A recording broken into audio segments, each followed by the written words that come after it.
Hello बच्चों, good morning. आज अपन उत्तर व्यवहारवाद के बारे में पढ़ेंगे। जैसा कि कल अपन ने पढ़ा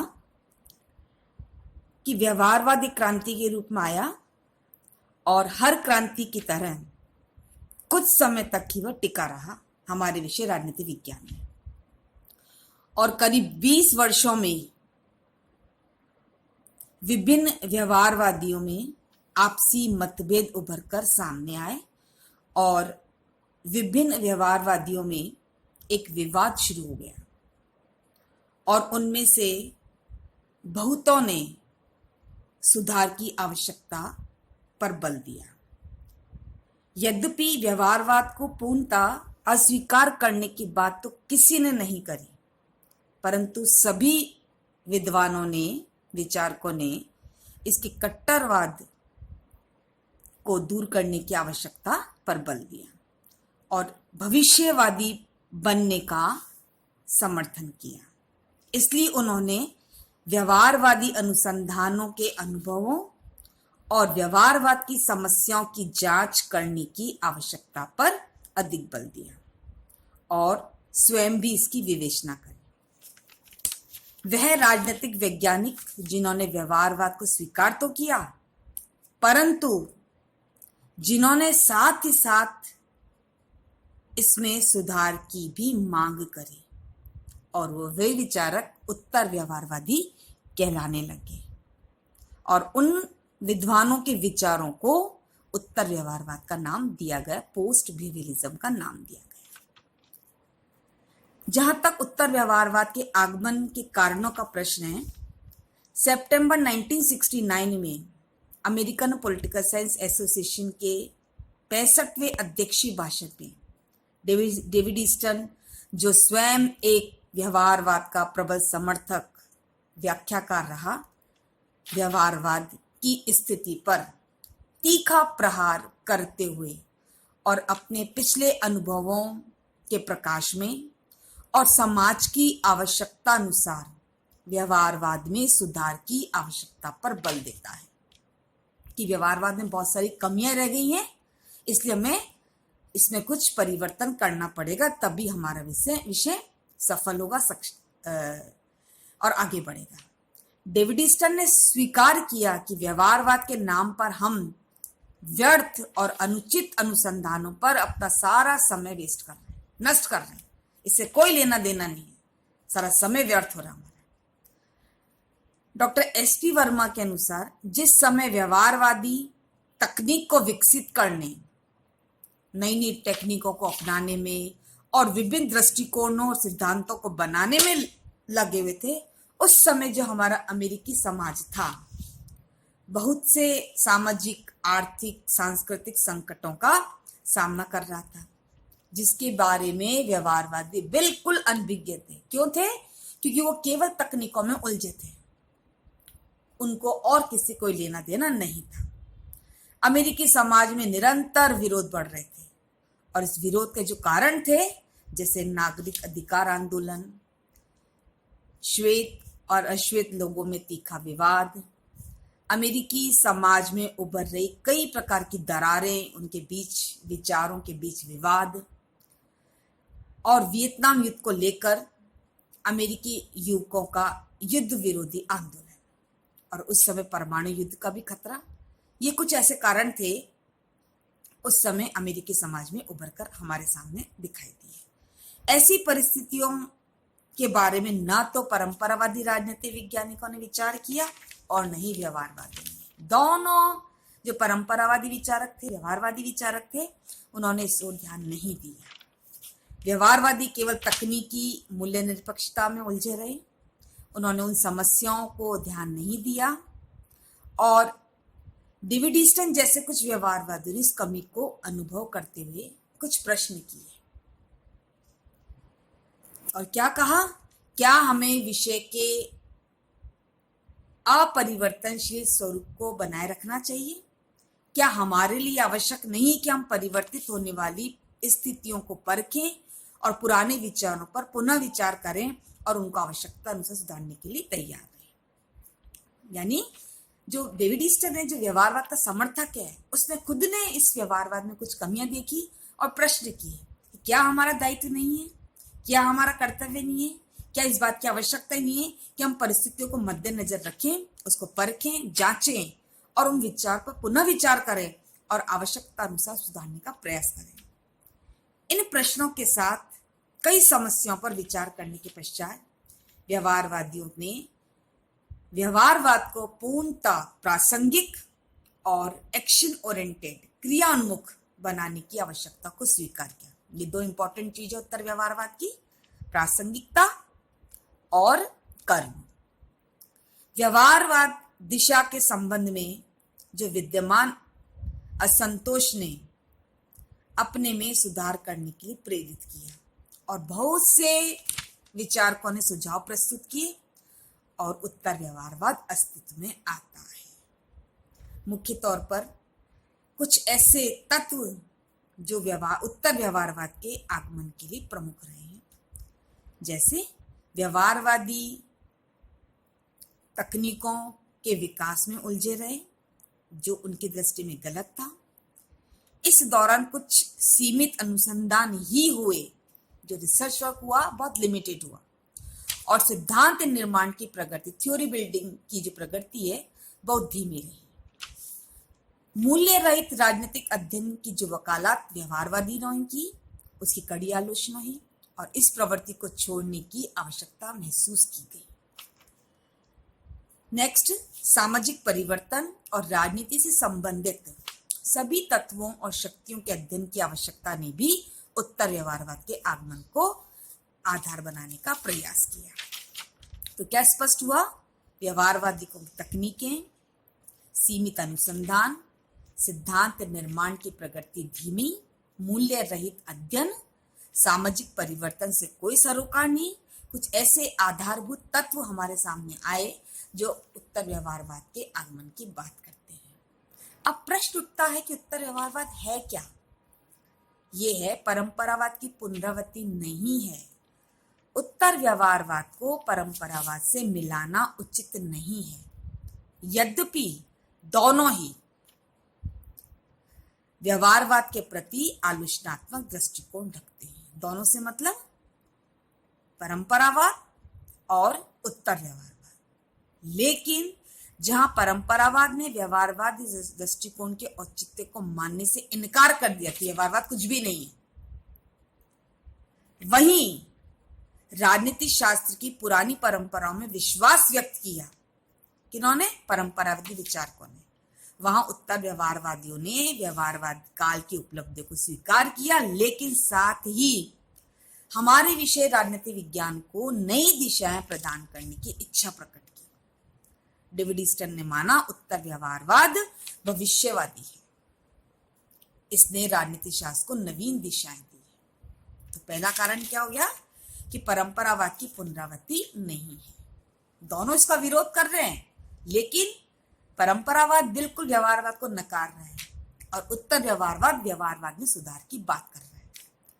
उत्तर व्यवहारवाद में ही एक सुधार आंदोलन है और उत्तर व्यवहारवाद ने राजनीति वैज्ञानिकों को विषय में उचित और व्यवहारिक अनुसंधान के लिए अनुरोध किया और कहा कि एक संघ बनाना चाहिए, एक संगठन बनाना चाहिए जो समाज के मुख्य मुद्दों को पहचाने, लक्ष्यों को स्पष्ट करे, दूसरों के कार्यों को दृढ़तापूर्वक लागू करे और उत्तर व्यवहारवादी सामाजिक दायित्वों की जो सोशल रिस्पॉन्सिबिलिटीज हैं की क्रियान्मुख अनुसंधान के पक्ष में करेगा।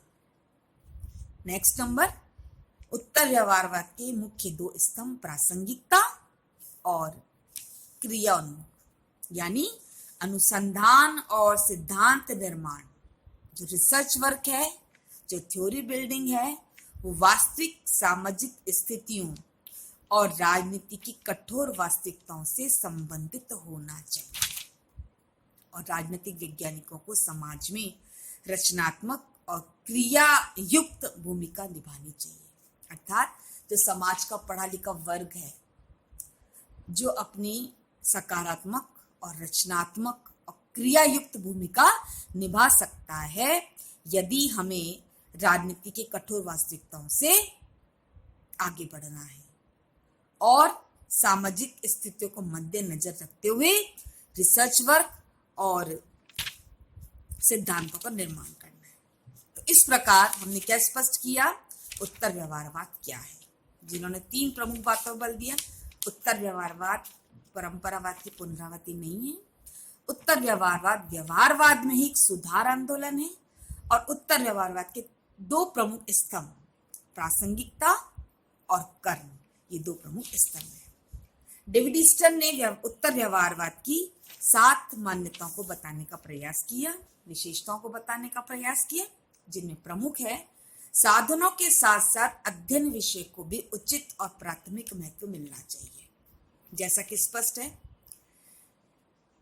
परंपरावादी विषय को अधिक महत्वपूर्ण मानते थे और व्यवहारवादी साधनों को अधिक महत्वपूर्ण मानते थे, और उत्तर व्यवहारवादियों कहना है यदि दोनों में से किसी को एक का त्याग करना है तो विषय वस्तु को नहीं बल्कि तकनीक को, क्योंकि इंपॉर्टेंट चीज क्या है, जो हमारा सब्जेक्ट मैटर है, जो हमारा रिसर्च का टॉपिक है, जो समाज की परिस्थितियों के संदर्भ में सार्वगर्भित है। तकनीक चाहे कुछ भी हो, विषय कैसा होना चाहिए, जिस विषय को समाज की आवश्यकता है, जिस समस्या का समाधान समाज के लिए आवश्यक है, ऐसा विषय चुनना चाहिए। तो पहली विशेषता क्या हुई, साधनों के साथ साथ अध्ययन विषय को भी उचित और प्राथमिक महत्व मिलना चाहिए। यदि दोनों में से एक का त्याग करना पड़े तो हमको किसका त्याग करना है, तकनीक का त्याग करना है, विषय वस्तु का त्याग नहीं करना है। परिवर्तन पर बल, राजनीतिक शास्त्र सामाजिक परिवर्तनशीलता की अपेक्षा सामाजिक परिवर्तन पर अधिक बल देना चाहिए। यानी राजनीतिक शास्त्र को, हमारे विषय को सामाजिक अपरिवर्तनशीलता की अपेक्षा जो चीज समय के अनुसार बदलनी चाहिए उसके बदलाव की आवश्यकता पर बल दिया। सामाजिक परिवर्तन के संबंध में अनुसंधान को महत्व दिया गया और सामाजिक क्रियाओं में भागीदारिता को राजनीतिक वैज्ञानिकों के लिए आवश्यक माना गया है कि राजनीतिक वैज्ञानिक जितनी भी सोशल एक्टिविटीज है में अपनी पूरी तरह से भागीदारी निभानी चाहिए। उनकी ड्यूटी बनती है, उनका कर्तव्य बनता है कि वह अपनी इस प्रकार की भूमिका को अदा करें। राजनीति के सभी तथ्यों और वास्तविकताओं का अध्ययन भी आवश्यक है। नेक्स्ट पॉइंट, मूल्यों को राजनीतिक शास्त्र से पूर्णतः समाप्त नहीं किया जा सकता। यानी व्यवहारवाद की इस मांग को मूल्य निरपेक्षता की मांग को उत्तर व्यवहारवाद पूरी तरह से अस्वीकृत करते हैं। वैज्ञानिकता और अनुभववाद पर पूर्ण बल देना अव्यवहारिक है। जहां परंपरावादी मूल्यों की बात करते हैं, व्यवहारवादी तथ्यों की बात करते हैं, तो उत्तर व्यवहारवाद ने कहा मूल्य निरपेक्षता की मांग को हम अस्वीकार नहीं कर सकते हैं। इसलिए हम किसी भी रूप में, किसी भी कीमत पे राजनीतिक शास्त्र से मूल्यों के अध्ययन को नहीं हटा सकते, समाप्त नहीं कर सकते। इसलिए मूल्यों के संबंध में अनुसंधान और रचनात्मक विकास राजनीति के अध्ययन का आवश्यक अंग है। क्या चीज है? अनुसंधान और रचनात्मक विकास के लिए क्या जरूरी है? मूल्यों से हमको जुड़े रहना है, मूल्यों को ध्यान में रखते हुए अपने अध्ययन को करना है। विज्ञान ना तो कभी पूर्णतः मूल्य निरपेक्ष हुआ है और न ही कभी हो सकता है। मूल्य सिद्धांतों पर ही ज्ञान का महत्व निर्भर करता है। यदि हमारे ज्ञान का आधार मूल्य न रहे तो ज्ञान का प्रयोग गलत उद्देश्यों के लिए भी किया जा सकता है। यानी मूल्य बहुत इंपॉर्टेंट है।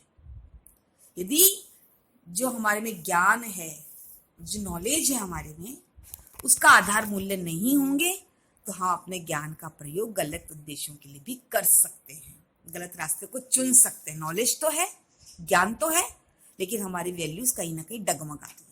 इसलिए इंपॉर्टेंट फैक्टर क्या है? वैल्यूज, हमारी वैल्यूज जो ज्ञान को आगे बढ़ाने का काम करती है। डेविड ईस्टन ने आगे ये स्पष्ट करने का प्रयास किया कि मानवीय मूल्यों की सुरक्षा बुद्धिजीवियों का प्रमुख कार्य है। तो समाज का बुद्धिजीवी वर्ग है, पढ़ा लिखा वर्ग है, उसकी क्या ड्यूटी है, क्या कार्य है, उसका क्या दायित्व है कि मानवीय मूल्यों की रक्षा, जैसे स्वतंत्रता, समानता, न्याय, इनकी रक्षा करना भी तुम्हारा काम है। नेक्स्ट, राजनीति शास्त्र का विकास एक क्रिया विज्ञान के रूप में होना चाहिए, न कि एक विचार विज्ञान के रूप में। अर्थात जानने का अर्थ है कार्य करने के दायित्व को वहन करना। यदि आप उस चीज को जानते हो तो तुरंत उस काम को अपने पास लो कि हम करेंगे। और कार्य करने का अर्थ है समाज के पुनर्संरचना में और सुधार में लग जाना। काम को जानते हो, काम को अपने हाथ में लो और उस काम को करते करते समाज की पुनः संरचना और सुधार में उस कार्य को आगे बढ़ाओ, तभी हमारे समाज में कुछ अच्छा कार्य हो सकता है। एक वैज्ञानिक के रूप में प्रत्येक बुद्धिजीवी का ये कर्तव्य है कि वो अपने ज्ञान का प्रयोग करे। समस्त शोध का उद्देश्य सक्रियता के प्रति प्रतिबद्धता होनी चाहिए। जो भी शोध कार्य किए जा रहे हैं वो एकदम सही, जो समाज के लिए काम आए, ऐसे शोध कार्य को काम में लेना चाहिए। लास्ट इसकी विशेषता, राजनीति की वास्तविक प्रक्रिया में व्यावसायिक संगठनों और विश्वविद्यालयों की रचनात्मक और आवश्यक भूमिका होनी चाहिए। कि जो हमारे जितने भी संगठन हैं जो किसी व्यवसाय से जुड़े हुए, बिजनेस से जुड़े हुए हैं, और जो हमारी यूनिवर्सिटीज हैं, जो कॉलेजेस हैं, उनकी रचनात्मक और अहम भूमिका का होना जरूरी है। तो इस प्रकार उत्तर व्यवहारवाद, व्यवहारवाद के अनुभववाद, मूल्य निरपेक्षता और तकनीकों के प्रति व्यवहारवादियों के कट्टर लगाव को अस्वीकार करता है। उत्तर व्यवहारवाद वैज्ञानिकों को प्रासंगिक अनुसंधान और राजनीतिक जीवन में सुधार लाने के लिए क्रिया उन्मुख होने के लिए प्रेरित करता है, और यह वैज्ञानिक अनुसंधान के प्रति व्यवहारवादियों के का जो पागलपन था, जिद थी, उन पर तीव्र प्रहार करता है, जिससे व्यवहारवादियों का अनुभववाद भी है, जिसमें परंपरावादियों का आदर्शवाद भी। अर्थात परंपरावादियों ने जिस आदर्श कल्पना की बात करी, व्यवहारवादियों ने जिस अनुभव की, जिस मूल्य निरपेक्षता की, जिस तकनीक की बात करी, उत्तर व्यवहारवादी ने इन दोनों को मिलाने का प्रयास किया और आगे काम करने की कोशिश करी। जिस प्रकार व्यवहारवाद परंपरावादियों की उपलब्धियों के प्रति असंतोष का परिणाम था, उसी प्रकार उत्तर व्यवहारवाद व्यवहारवाद का एक सुधार आंदोलन, उसकी त्रुटियों और कमियों को सुधारने का एक साहसिक प्रयास है। और निश्चित रूप से उत्तर व्यवहारवाद ने हमारे विषय राजनीति विज्ञान को व्यवहारवाद के कठोर विज्ञान से बाहर निकालने का प्रयास किया, कोशिश करी। यह परंपरावादियों के मूल्यों के अध्ययन को व्यवहारवादियों के अनुभववाद को एक साथ जोड़ने का प्रयास करता है। यानी दो इंपॉर्टेंट चीज, परंपरावादियों के मूल्य और व्यवहारवादियों के जो तथ्य और अनुभव है, उन दोनों को आपस में जोड़ने का प्रयास करता है। इस प्रकार उत्तर व्यवहारवादी आंदोलन के परिणाम स्वरूप राजनीति में एक संश्लेषण उभर कर सामने आया। विज्ञान के साधन भी राजनीति में प्रयोग किए जाएंगे, परंतु उन्हें निश्चित सीमा होगी, और राजनीतिक मूल्यों के प्रति प्रतिबद्धता और राजनीतिक ज्ञान को व्यवहारिक प्रयोग से मिलाकर उनका प्रयोग किया जाना चाहिए। तो निष्कर्ष क्या हुआ? परंपरावादियों की उपलब्धियों के प्रति जो असंतोष, जो कमी है, उसको दूर करने का प्रयास व्यवहारवादियों ने किया। जो व्यवहारवादी में जो कमी देखी गई, उसको दूर करने का प्रयास उत्तर व्यवहारवाद ने किया। अर्थात उत्तर व्यवहारवाद एक कड़ी है, किसको जोड़ने की? परंपरावाद और व्यवहारवाद को जोड़ने की कड़ी है, जो हमारे विषय को आगे बढ़ाने का प्रयास कर रही है। धन्यवाद।